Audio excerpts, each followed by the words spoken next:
kenapa si China itu nggak mau terima gitu kan. Setiap kali dinaikin tarifnya sama Amerika, si China-nya hajar balik. Jadi di Cina itu tuh ada terminologi namanya miance, itu artinya tuh muka, face ya. CCP itu tuh harus menjaga mukanya mereka untuk pasar domestik maupun untuk pasar internasional. Mereka tuh nggak mau kalau misalnya mereka itu posisinya sampai diinjek-injek kayak gitu ya. Apalagi kan kalau misalnya Trump itu bahasanya suka ekstrim kan. Misalnya kayak China itu nyuri pekerjaan kita. Habis itu misalnya pabrik-pabriknya itu tutup, itu gara-gara China gitu kan. Poin nomor 2, China juga ngelihat bahwa dia ini nggak bisa deal sama Trump dengan mudah gitu. China ngelihat di belakangnya Trump itu siapa. Nah, advisernya Donald Trump, specifically yang mengarah ke ekonominya Amerika, ini ada beberapa. Misalnya kayak Howard Lutnick, atau kan misalnya kayak Treasury Secretary-nya si Scott. Habis itu nomor 3 ada satu orang namanya Navarro. Dan Navarro ini udah lumayan jauh dari pilar filosofinya global trade itu berfungsi sejak World War II gitu, sejak Perang Dunia Kedua. Filosofi yang sekarang kita gunakan ya di market, itu namanya Ricardian punya view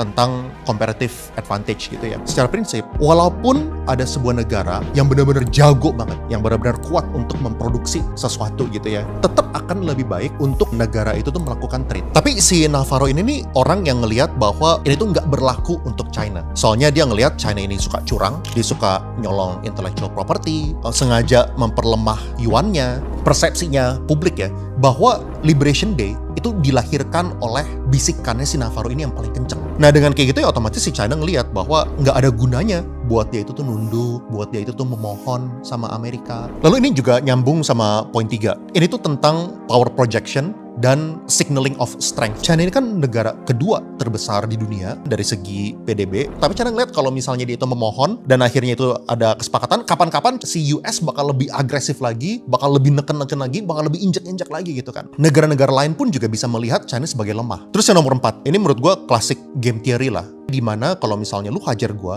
itu bisa hajar lu balik. Emang dari segi ekspor China ke Amerika, itu tuh lebih besar daripada Amerika ke China. Tapi ya sekarang di posisi ini, intinya si China udah lebih kuat gara-gara mereka udah nggak terlalu tergantung itu lagi sama Amerika. Makanya dia sekarang bisa hajar pakai tit for tat. Lu kalau misalnya hajar gue bakal hajar lu balik. Walaupun sakit lu itu nggak sebesar gue, tapi lu juga bakal merasakan sakit.